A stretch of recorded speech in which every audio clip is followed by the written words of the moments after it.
Enciende tu Biblia en tu teléfono, en el libro de Éxodo, que es el segundo libro de la Biblia, y vamos a juntos continuar una enseñanza también en serie que hemos compartido en los domingos pasados, mientras hablamos del capítulo 27 al capítulo 50 de Génesis, hablando de la famosísima historia de José y cómo el Señor vino usando a un pequeño joven de apenas 17 años, que a los 40 años termina siendo el ministro de Economía de Egipto, el segundo de Faraón, y cómo el Señor utiliza todo eso para llevar un plan a cabo magistral que excede cualquier conocimiento y cualquier pensamiento humano. Fue tan glorioso lo que le pasó a José que el plan que Dios hizo en él y cómo se reveló ayudó y aportó a que José sanara completamente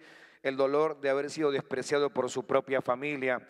El propósito de Dios siempre supera cualquier dolor y cualquier interrupción y cualquier confusión mental y emocional. ¿No es así?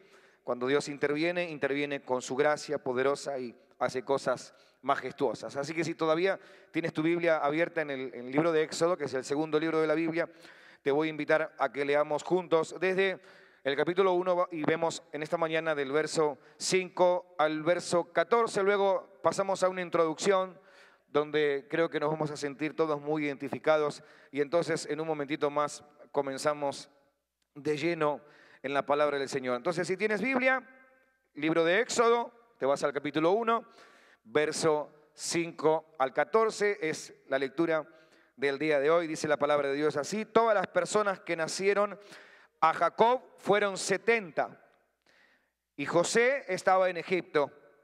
Y murió José y todos sus hermanos y toda aquella generación, y los hijos de Israel fructificaron y se multiplicaron, y fueron aumentados y fortalecidos en extremo, y se llenó de ellos la tierra. Entre tanto, se levantó sobre Egipto un nuevo rey que no conocía a José. Y dijo a su pueblo: he aquí, el pueblo de los hijos de Israel es mayor y más fuerte que nosotros. Ahora pues seamos sabios para con él, para que no se multiplique y acontezca que viniendo guerra, él también se una a nuestros enemigos y pelee contra nosotros y se vayan de la tierra. Entonces pusieron sobre ellos comisarios de tribus que los molestasen con sus cargas, y edificaron para Faraón las ciudades de almacenaje Pitón y Ramesés. Pero cuando más los oprimían, tanto más se multiplicaban y crecían, de manera que los egipcios temían a los hijos de Israel. Y los egipcios hicieron servir a los hijos de Israel con dureza y amargaron su vida con dura servidumbre en hacer barro y ladrillo y en toda labor del campo y en todo su servicio, al cual lo obligaban con rigor. Esta historia del libro de Éxodo es una historia fascinante y nos faltaría el tiempo para poder entender en su totalidad de qué se trata esta historia. Miren, para empezar, el libro de Éxodo es un libro conocido por las maravillas que tiene este libro dentro de sí. Las cosas más extravagantes y extrañas ante los ojos de cualquiera suceden en el libro de Éxodo. Te voy a nombrar algunas, probablemente no estén en el orden correcto, pero te las voy a nombrar como me vienen a la mente. Por ejemplo, en el libro de Éxodo te encuentras que la Biblia dice que un arbusto, o sea, una zarza, en un desierto le habló a alguien llamado Moisés. Algo bastante extravagante. Que una zarza hable es bastante extraño, ¿no es así? Que te hable una persona todavía uno lo entiende mejor, pero que te hable un arbusto, que un árbol te hable, la cosa se pone bastante complicada. Otra cosa rara que aparece en el libro también de Éxodo, por ejemplo, es cuando el Señor mismo, en un monte llamado Sinaí, aparece la mano de Dios y Dios mismo escribe una tabla, una piedra, donde entonces se enmarcan los 10 mandamientos, que es el primer mandato que Dios mismo hace. Es bastante extraño pensar que alguien en un monte, yo he visto gente rara y gente loca, pero gente que te pueda decir, bajé del monte y tengo una piedra que Dios mismo con su dedo vino y escribió, eso es bastante extravagante, bastante raro. ¿No es así? Es tan raro como la cara que ustedes tienen en esta mañana. Eso es bastante extraño. Pero el gran suceso, y creo que es el que todo el mundo se recuerda del libro de Éxodo, es cuando el pueblo viene y de repente el mar se abre en dos.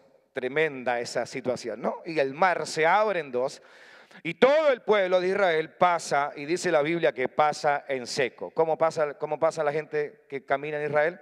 ¿Cómo pasa? En seco, perfecto. Entonces, los arqueólogos y conocedores y los que les gusta filosofar y encontrarle, como dicen en algún lugar del planeta, las 5 patas al gato, se ponen a investigar cómo es que Israel cruza el mar en seco y cómo es que eso sucede. Y entonces ellos dicen que hay un sector en el mar, hay un sector en el diámetro del mar que es más angosto que lo normal, y también dicen que no solo es más angosto, sino que también es más bajito, o sea, tiene menos cantidad de agua, y que en realidad Dios no abrió el mar para que el pueblo pasara, sino que lo que Dios hizo fue de alguna manera guiarlos para la parte más plana del océano, del mar, y entonces pasar por ahí. ¿Hasta ahí están de acuerdo conmigo? Ojalá que no estén de acuerdo conmigo, porque eso no es lo que dice la Biblia. Algunos dicen que esa fue la manera en la cual cruzaron. Pero miren, el milagro no termina ahí. Te hago recordar que el milagro no solamente es que el pueblo cruce, sino que también, escúchenme bien por favor, los que venían atrás se ahogaron en el mar. Así que ahora sí, en esta situación cabe el famoso refrán que esta gente se ha ahogado en un vaso de agua. Porque ya sea que el milagro haya sido que esta gente haya literalmente pasado por el mar gigante y fuerte e imponente como todo mar, o ya sea que hayan pasado por un lugar de poquita agua, de todas maneras el milagro no ha dejado de ser milagro, porque sea mucha el agua o poquita agua, el pueblo pasó y todos los egipcios se ahogaron, así que dar un aplauso al Señor por ese milagro. Así que Éxodo, y en este libro te vas a encontrar con ese tipo de aventuras y ese tipo de cosas bastante fuera de lo normal. Éxodo no solamente es un libro que tiene en sí la historia del peregrinaje de Israel y su liberación, sino que en realidad también encierra una serie de milagros extraordinarios, como los que acabamos de mencionar bastante rápido, en una manera favorable para con su pueblo, para con el pueblo de Dios. Había un plan maravilloso, y el plan de lo que relata Éxodo es el mismo plan de lo que relata la parte final de Génesis, y es que Dios estaba formando a una nación, la cual él había comenzado con solamente 70 personas, y ahora, dice la Biblia, se estaban multiplicando, y tenían presión, pero ellos todavía se seguían multiplicando. La Biblia nos dice que lo primero que sucede aquí es que hay un cambio de mando. José se muere, ahora el faraón también se muere, y ahora aparece un nuevo faraón, así que aparece un nuevo presidente, hay un nuevo gobierno, un nuevo liderazgo que no tenía ni idea cuán bueno Dios había sido con José, cuán bueno Dios había sido con la propia nación de Faraón o Egipto, y cuán Dios había sido bueno con el resto de la familia de José. Así que la escena ahora cambia completamente. La novela dio un giro de 180 grados. Mientras José estaba vivo, las cosas estaban bien. Ahora José no está y el viento sopla de otra manera. Si te vas a estudiar Éxodo, te vas a encontrar que son 40 capítulos. Podría dividirlo de esta manera, una manera fácil y rápida de poder aprender algo más. Del capítulo 1 al capítulo 19 es toda la primera parte de esa historia. En el capítulo 20 es donde Dios da los mandamientos, donde ocurre la famosa historia del monte Sinaí.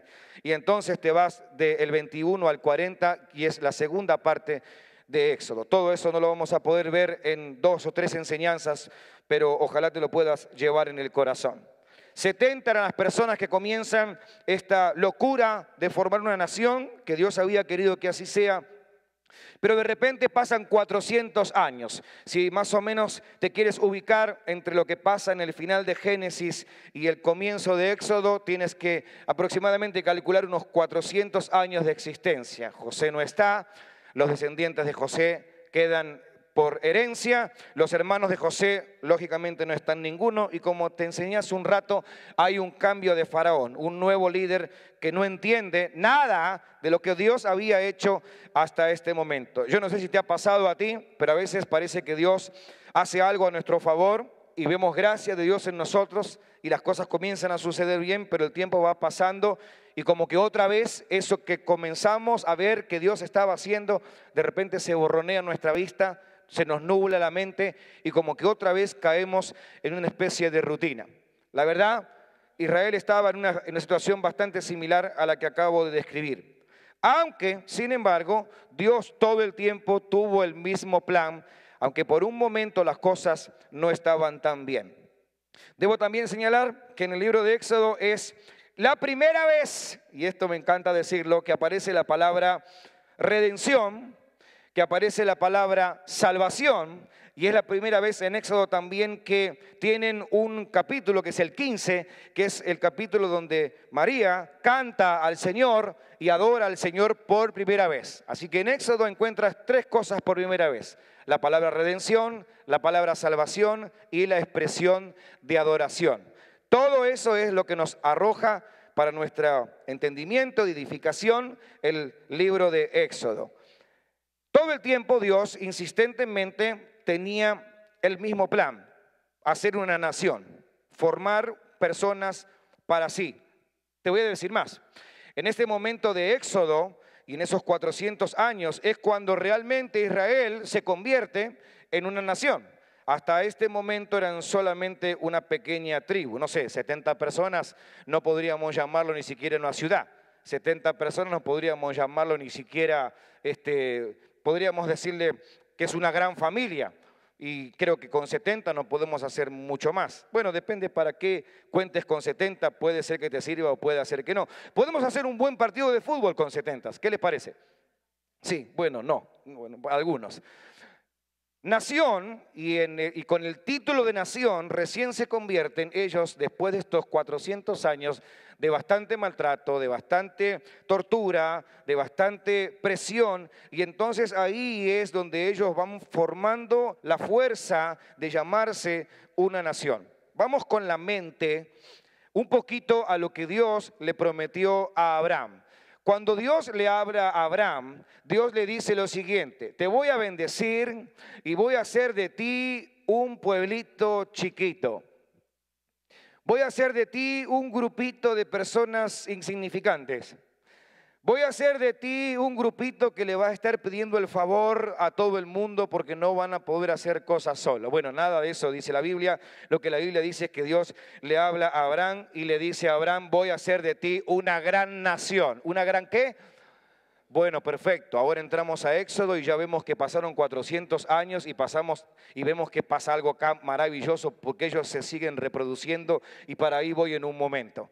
Entonces, lo que ellos estaban experimentando adentro de su propia vida, además, a pesar de la presión, es que estaban cumpliendo el propósito divino de Dios. Si alguien se vuelve a preguntar una y otra vez qué es exactamente lo que Dios está haciendo aquí, lo que Dios está haciendo aquí es formando su propia nación, formando a su propia nación. Lo puede gritar conmigo lo más fuerte que pueda. Formando, sí. Y lo hago repetir otra vez más, bien fuerte.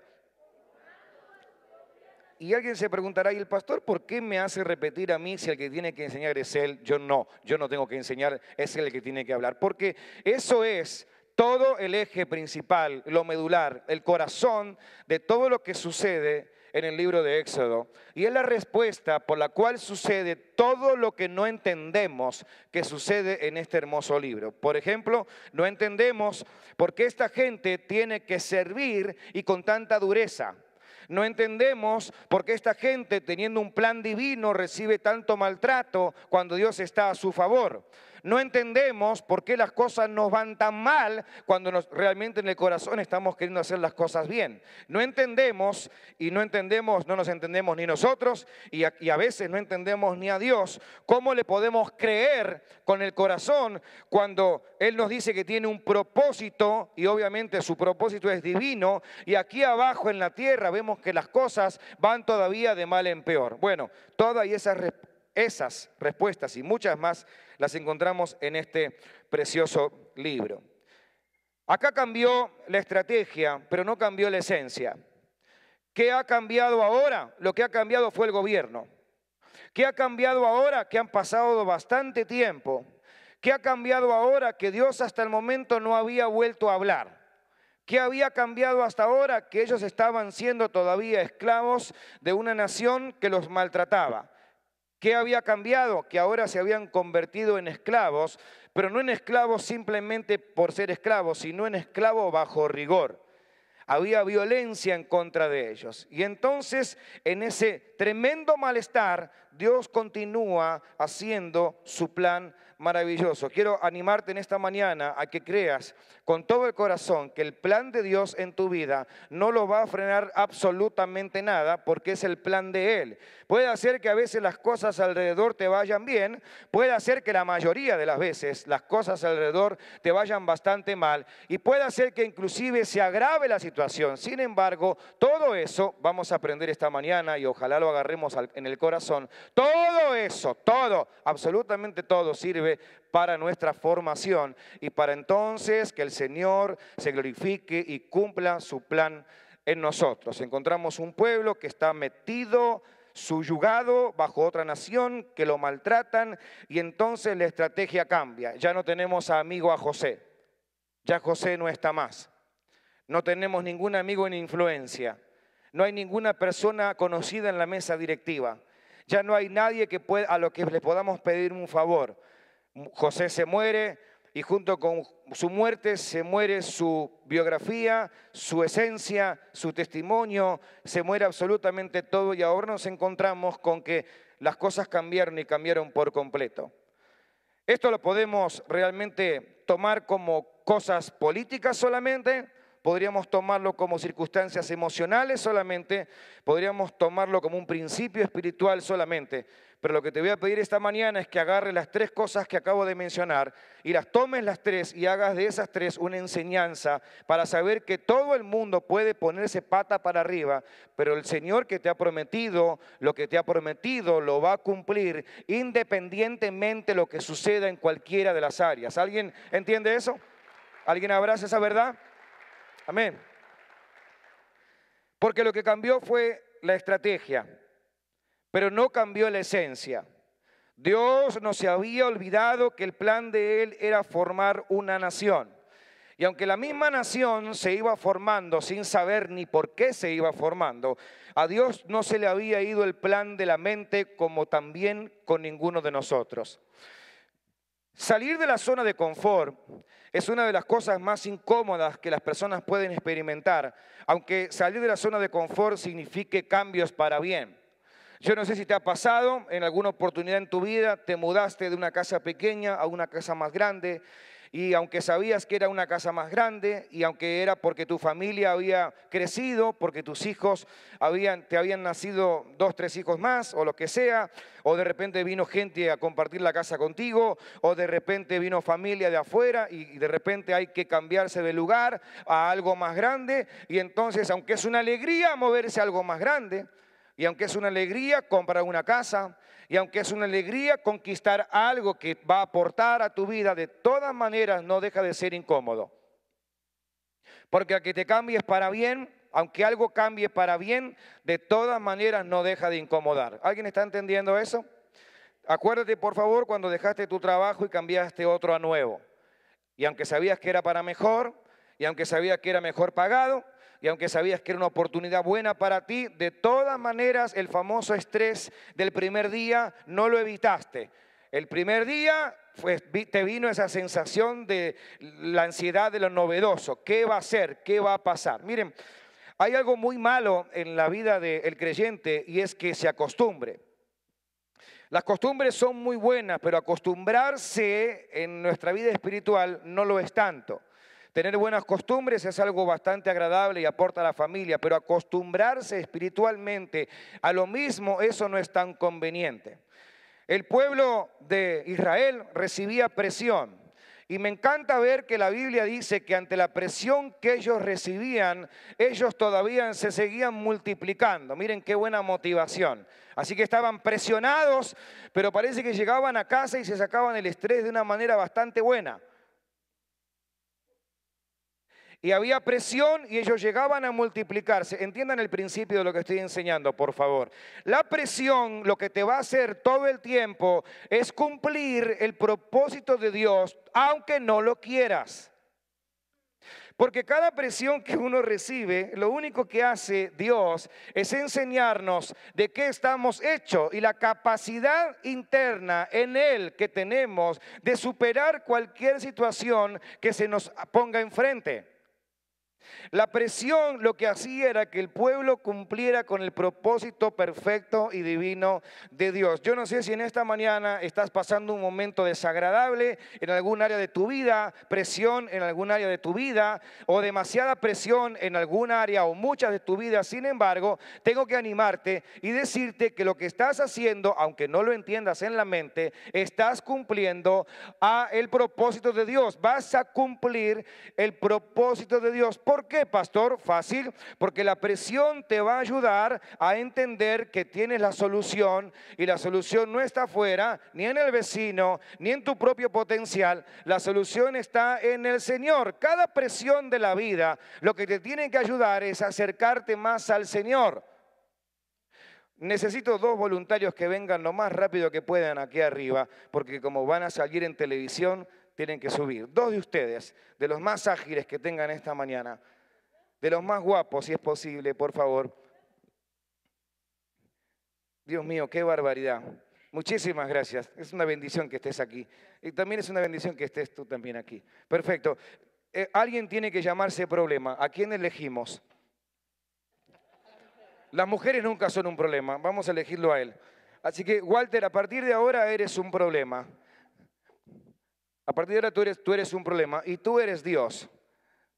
Tienes cara. Eres argentina, casi perfecta. Está bien. Si yo tengo un problema y yo tengo a Dios, yo tengo que aprender que mi presión nunca tiene que estar en el lugar equivocado, porque si mi presión está en el lugar equivocado, yo no lo voy a poder usar. Y si mi presión está en el lugar equivocado, lo que mi presión va a hacer es presionarme, empújame para el otro lado, y me va a sacar a mí de estar cerca de Dios. Pero si yo soy una persona inteligente, como todos los que se congregan en Bridge en español, amén. Yo voy a usar la presión y me voy a multiplicar. Y para multiplicarme yo me tengo que acercar a Dios. Así que la presión no lo puedo evitar. Mi presión no la puedo evitar. Es lo que me tocó, es la porción que tengo, es la música que tengo que bailar. Pero la voy a usar correctamente, porque entonces lo que mi presión va a hacer es acercarme cada vez a Dios. Dios, abrázame, por favor. ¿Cómo te necesito, Señor? Foto, apúrense. Está bien, gracias. Bueno, un aplauso para los actores, por favor. Gracias, chicos.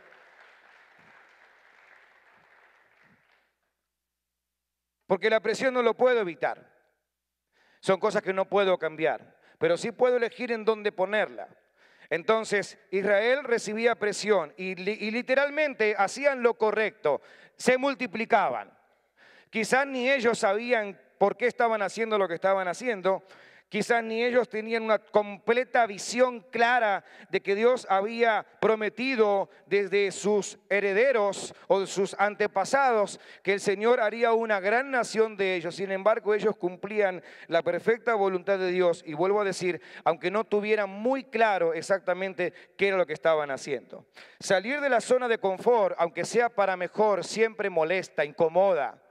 Salir de la zona de confort es algo que definitivamente te va a crear una expectativa nueva. Y no te voy a decir que no vas a tener un poquito de miedo, de preocupación, de temor, del qué dirán, de qué habrá mañana. No te voy a engañar, es una sensación que sentimos todos. Aunque sepamos que estamos haciendo lo que Dios quiere que hagamos, son sensaciones que no vamos a poder evitar. ¿Alguien está entendiendo eso? Así que si alguien me dice, ay, yo tengo un poco de preocupación, no sé si es la voluntad de Dios, por favor, esa muchacha hace años que está esperando que te le declares. Yo no sé para quién estoy profetizando en esta mañana, pero recíbanlo. A lo sumo, lo peor que te puede pasar es que te digan que no. Y el no en la vida siempre es seguro.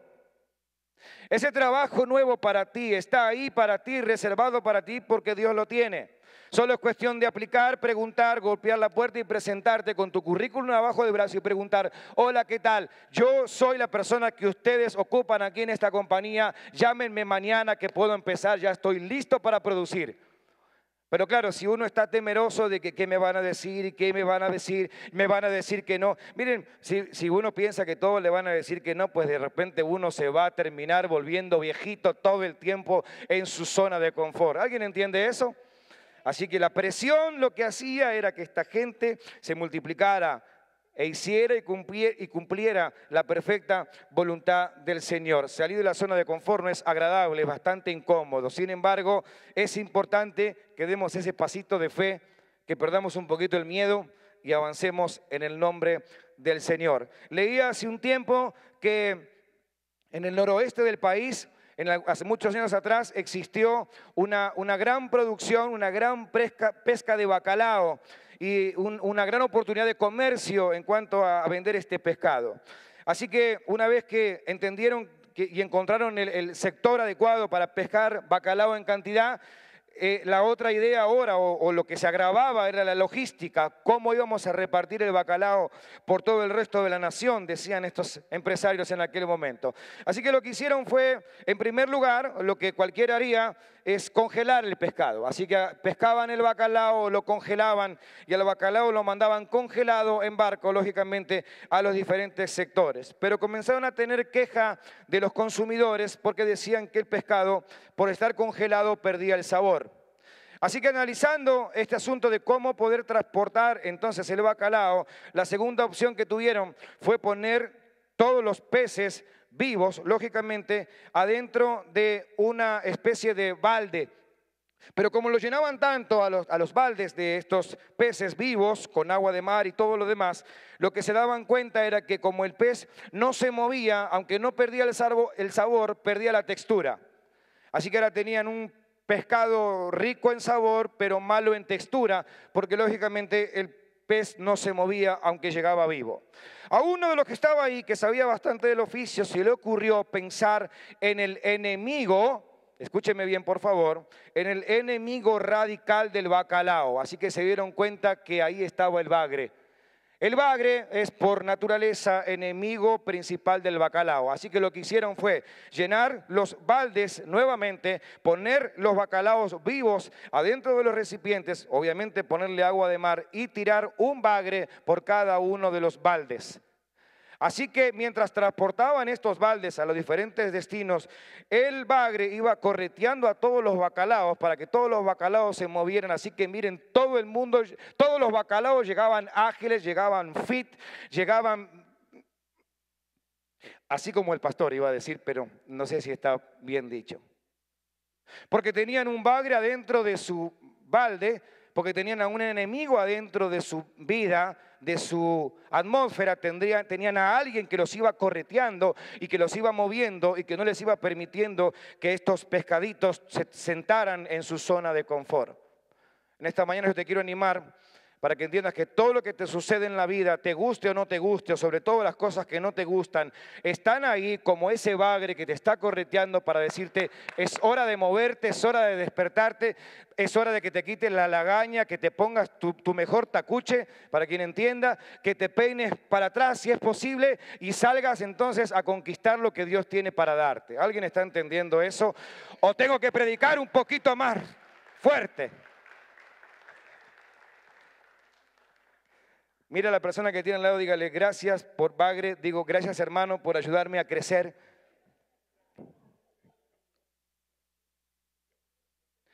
Ahora alguien dice: no, todo muy bien, pastor, me encanta todo lo que dice, muy motivador todo este asunto, pero yo tengo demasiada presión y ahora yo no sé cómo utilizarla. Bueno, probablemente hay una frase tan vieja, pero tan propia para esta mañana: si te arrojan limones, entonces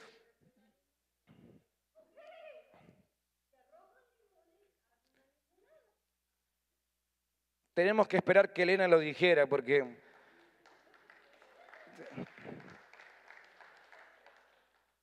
yo en la vida cristiana, uno ve gente muy quejumbrosa que se quejan todo el tiempo porque les están aventando limones y limones y limones. Y yo sé que algunos de ustedes dicen, pastor, todo está bien, pero que ya le paren con el tema de los limones porque me dan de un lado, me dan del otro, me dan de acá. Si no es mi mamá, es mi abuela, si no es mi tío, mi primo. Yo sé que ustedes están así, yo se los noto en la cara, soy su pastor, soy el líder espiritual, soy quien los guía, los conozco. Aunque ustedes no quieran que yo los conozca, yo los conozco. Te conozco. ¿Cómo dice el coro ese? Solamente los... Claro, no se rían, está bien. Yo sé que solo ustedes escuchan Marcos Witt y nada más, está bien. No hay problema, ustedes, Arjona, te reprendo, ¿no?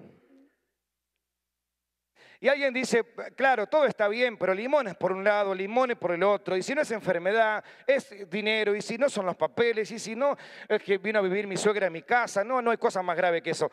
Y limones y limones y limones. Pero bueno, a ver, si el tema de los limones no lo podemos frenar, yo tengo que darte una idea para que entonces puedas hacer algo eficaz con esa cantidad de limones que tienes escondida en tu casa.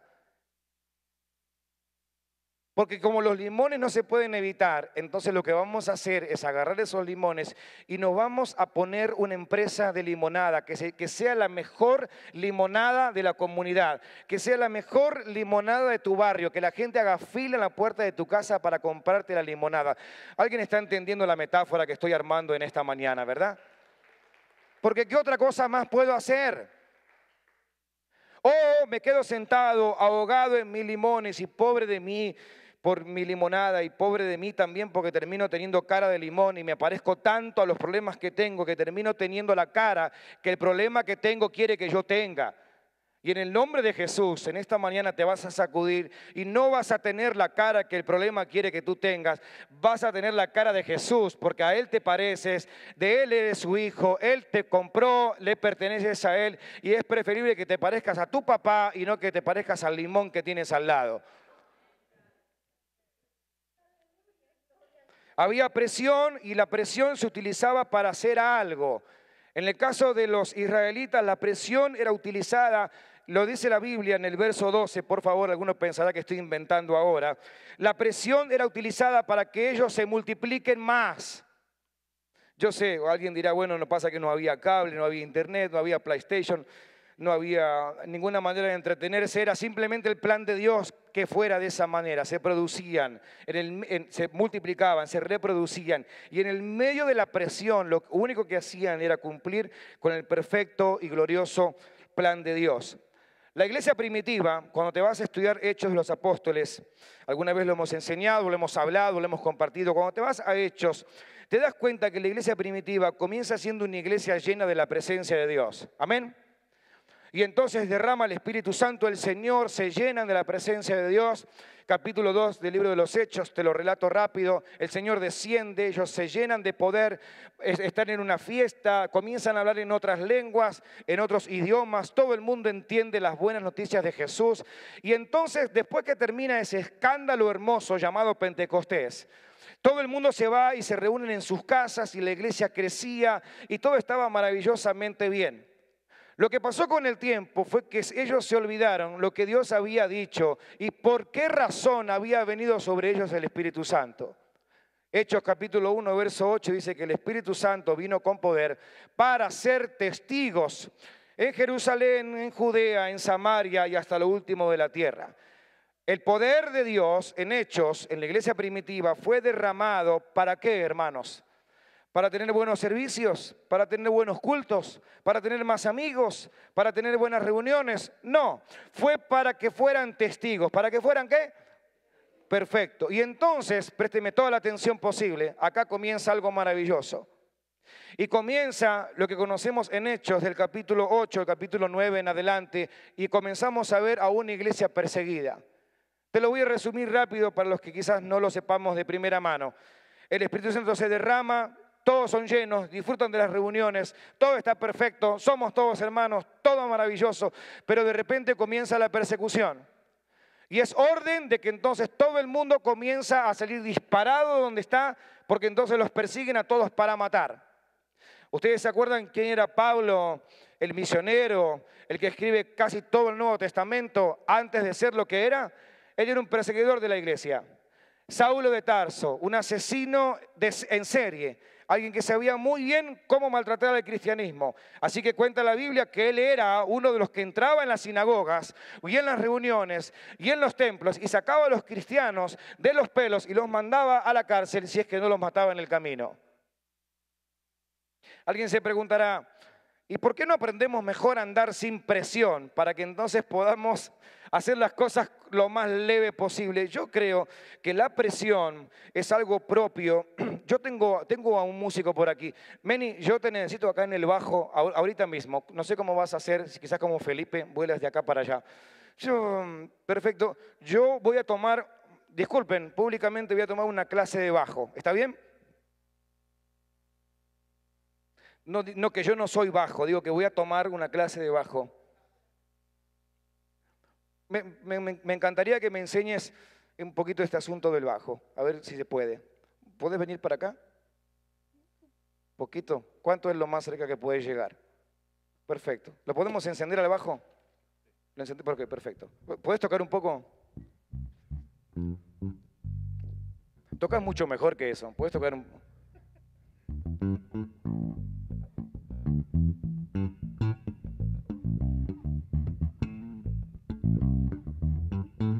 Toca bien, ¿no, el muchacho? ¿Toca bien? Yo le enseñé. Te quiero hacer una pregunta. Soy completamente ignorante de este asunto, solo te escucho, me gusta lo que haces. ¿Qué tal si yo agarro esto que está acá? ¿Cómo se llama esto?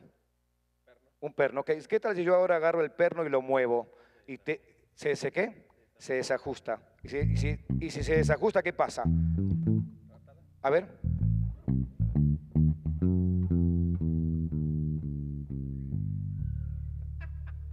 A ver, toca ahora. Está tan flojo como mi panza eso. ¡Horrible! Alguien podrá decir, ¿podemos funcionar sin presión? Bueno, en realidad no podemos funcionar sin presión. Porque hay un grado de presión que todos tenemos que tener. Ahora, podría hacer la otra prueba y por tiempo no lo hago. Podría yo agarrar ese bajo ahora y animarme y comprometerme a cortarle una cuerda y luego pagársela. Pero como no quiero pagársela, no la voy a romper. Podría ajustarlo hasta que pase lo que tiene que pasar. ¡Bum! Se rompe. Entonces, hay una medida de presión que todo el mundo necesita tener. Disculpa que te desarmé todo tu bajo. Ojalá no tengas que tocarlo otra vez. Hay una medida de presión que todo el mundo tiene que tener si es que quiere crecer. Porque de lo contrario no vas a sonar bien. Si no quieres nada de presión y no quieres nada de compromiso y no quieres nada con nadie y no quieres cambiar ningún área de tu vida y piensas que eres la mamá de Tarzán, entonces yo te cuento algo. Tu bajo, tu cuerda va a sonar tan fea como lo que acabo de hacer yo, habiéndole desarmado todo el bajo a mi hermano. Ojalá me perdone lo que le acabo de hacer. Pero para que suene bonito, eso tiene que tener la tensión adecuada, indicada, afinada, para que entonces podamos hacer la música y podamos glorificar a Dios con todo lo que hacemos en nuestra vida. Yo sé que algunos están demasiado cansados de tener tanta presión, pero yo te cuento algo. Yo escucho una música preciosa en tu corazón, en tu vida, en tu adoración, por cada presión que tienes. Lo que escucho con cada presión que tienes es que Dios está afinándote y preparándote y eres un olor fragante ante el Señor y eres esa música gloriosa ante los oídos del Señor y bendices a la gente que tienes a tu alrededor como no te das una idea y Dios hace contigo y te hace brillar como no te das una idea hasta este momento. Mientras tú te preguntas, Señor, ¿por qué tanta presión? Yo te digo que es porque vas a lograr más brillo, más atracción, vas a sonar cada vez mejor y mucha gente va a conocer de ese Dios maravilloso que todos los días te está afinando. Alguien que aplauda al Señor conmigo en esta mañana. Sí. Y ahora sí, los músicos, por favor, pasen por acá. Les prometo que no le voy a tocar ninguno, no voy a romper ningún otro instrumento en esta mañana. Se los prometo. Hay varias cosas que pasan a favor de nuestra presión. Muchas cosas que surgen a nuestro favor a razón de la presión.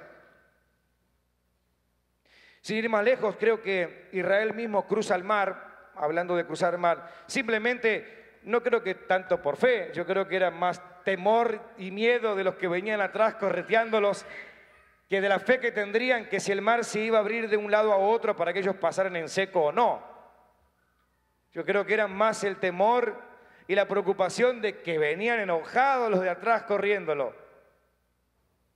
Venían dispuestos a acabar con ellos y hacerlos volver otra vez a Egipto y que otra vez sean nuestros siervos.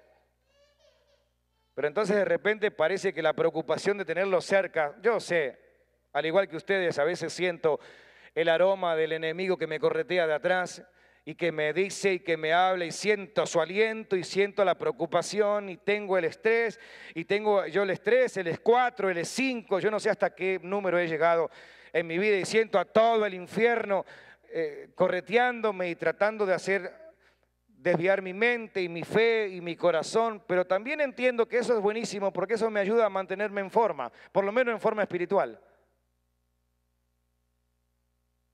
No sé si uno cruza el mar rojo en seco porque es un hombre de fe y cree que el mar se va a abrir. Yo creo que a veces uno cruza el mar rojo más por miedo que por fe. Total, uno dice, si me ahogo, me ahogo. Si no me ahogo, me agarran los de atrás. Así que ahí vamos. Miren, si no habría presión en nuestras vidas, si no existiría ese tiempo de nebulosa, de confusión, definitivamente sería tan torpe como pensar que la resistencia del aire no ayuda al águila a tomar vuelo. Me encantó esa canción que cantaron ustedes hace un ratito. También sería torpe pensar que un barco se puede sostener en el agua si no tiene la resistencia del agua. Y también sería muy torpe pensar que nosotros no vamos a alcanzar cosas grandes para Dios y en Dios sin la resistencia del mundo, del pecado y de las circunstancias que nos rodean, que lo único que hacen es servirle al Señor para ayudarnos a cumplir su propósito en nuestras vidas. Ninguno se vuelve más paciente en el medio de un momento grato. Todo el mundo se vuelve paciente cuando las cosas se ponen difíciles.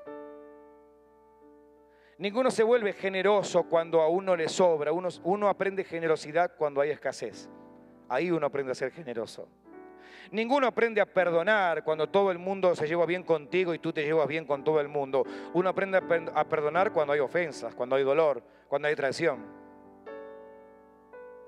Uno no aprende a descansar en el Señor cuando todo le va bien en la vida. Uno aprende a descansar en el Señor cuando hay ansiedad, depresión, preocupación, cuando no alcanza para el fin del mes. Cuando son noticias malas, noticias malas, noticias malas. Cuando son limones, limones y limones y más limones. ¿Y cuándo para este asunto de los limones? Pero aunque parezca un poco infantil lo que voy a decir y torpe a la misma vez, por favor, salgamos de la zona de confort. Y si nos arrojan limones, hagamos limonadas. Si es inevitable que se nos arrojen limones, bueno, ¿qué te parece si en esta mañana nos convertimos en los productores de limonada más rica del sur de California?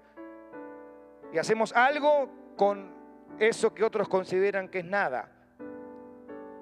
Y hacemos algo de nosotros mismos. Y hacemos algo del Dios al que servimos y lo ponemos bien en alto porque su nombre es maravilloso y no hay nadie como Él. Ponte en pie esta mañana, por favor.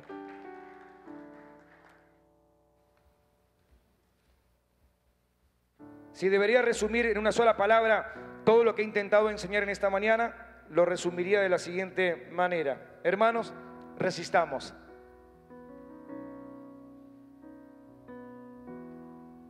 Resistamos. Y la resistencia no es pasividad, porque acuérdense que mientras el pueblo de Israel estaba bajo este yugo y resistían el maltrato y el golpe y las malas palabras o las ofensas, mientras Israel recibía todo este tipo de azotes innecesarios, ellos se multiplicaban. Resistir no es pasividad, no es me quedo quieto. Resistir es justamente utilizar eso para poder volar más alto. Es utilizar eso para poder caminar más fuerte, o más ligero, o con más velocidad. Resistir es justamente, en vez de utilizarlo en tu contra para que te haga sentir peor de lo que la circunstancia te quiere hacer sentir, lo vas a usar a tu favor. Y entonces, utilizándolo a tu favor, te vas a dar cuenta del plan maravilloso, escondido, que Dios tenía en todo esto. El capítulo 2 de Éxodo nos cuenta el nacimiento y la vida o parte del proceso de la vida de Moisés. Este faraón quería matar a todos los niños. ¿No les parece a ustedes bastante curiosa y a la misma vez similar la historia? A ver, lo diré otra vez. Este faraón quería matar a un niño. ¿No les suena un gobernante queriendo matar a los niños? Ajá. Moisés se convierte en el liberador de Israel al futuro. ¿No te parece curioso eso? ¿No será que José, como Moisés, como David y como muchos otros, son el ejemplo antepuesto a la llegada de nuestro Señor y Salvador Jesucristo? Ponga cara de asombro conmigo en esta mañana, como diciendo, ¡oh! Quiero que aprendas algo.